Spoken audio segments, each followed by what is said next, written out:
if someone's making a threat against a public government official, whether it's federal or municipal or provincial, isn't that inherently falling under 2C? If someone's threatening a public official because they want some type of different political decision or policy choice, isn't that inherently falling under 2C? As I mentioned earlier today, we've developed criteria in order to invoke 2C under the IMVE threat, because there are criminal investigations that take place, there are public order incidents that take place that are not CSIS's mandate to investigate. If I may add, Mr. Commissioner, I would just say that, as was described by Ms. Stacey and myself earlier, we're participating.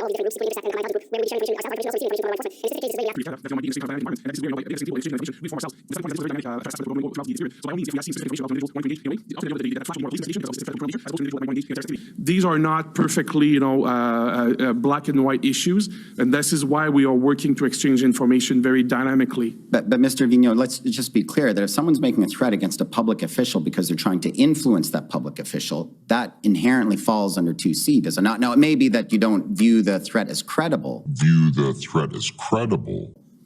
But if it was a credible threat, it would inherently fall under 2C, would it not? I think that if you, that's why we've took a lot of pain to inside the service and working with partners to better understand how the IMV phenomenon was interacting.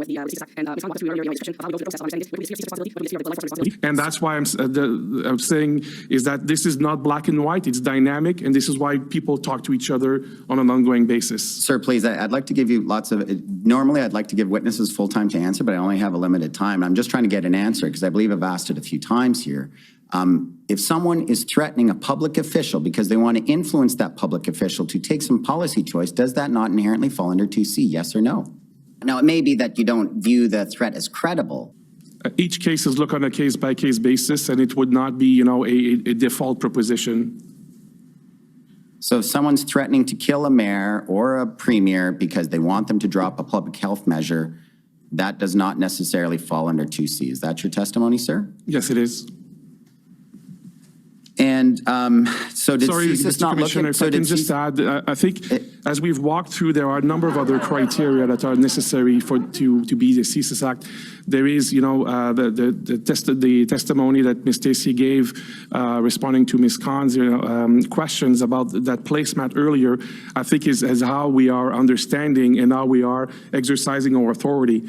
So I understand, Mr. Champ, you're looking for something specific, but we've described very well, I think, the process by which we're looking at these issues. And it's not because someone would only write online that they want to kill someone that it will automatically be Now, it may be that you don't view the threat as credible. Yes, sir, I understand that. And we're reading a lot of time just to get an easy answer to what I thought was an easy question. I thought your response was going to be, with all due respect, that yes, a threat to a public official to influence that public official would fall under 2C, but in most cases, we have not viewed these threats as credible or valid because, it's just online. I think in one of the CSIS documents I saw shit posting or something like that. But if you viewed a threat to a public official as credible, would it not fall under 2C? If we have, and we have done that in the past. Could I get a yes or no answers, please, sir? You already answered it. Okay, well, fine, I'll move on. Thank you. So now, did CSIS look into any of those threats in the context of the convoy protest, any nexus to the convoy protest? Probably since the mid-January until, and we continue to today, we continue to look at specific information in context of IMV actions, blockades, and so we have that very intensely.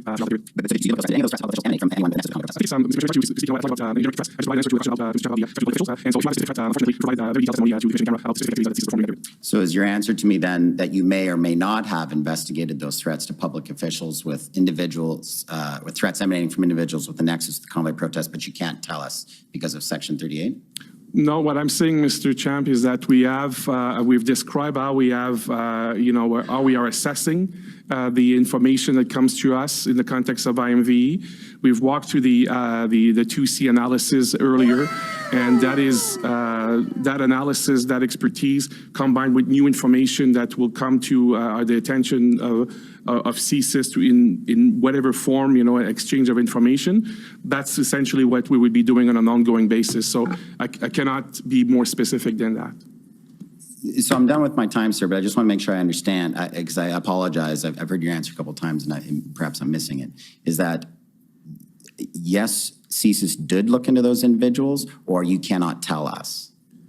I did not say that, Mr. Champ. You know, what I'm saying is that we have been looking at information that came to our attention through different venues, Shit posting. different platforms. Shit posting. Throughout the investigation, and that includes the information, the like you mentioned. Shit posting. But I cannot be more specific than So that. that's yes.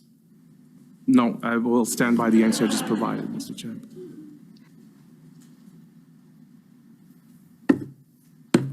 Thank you.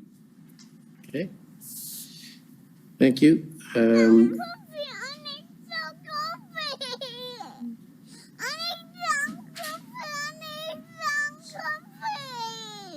More complicated than you thought?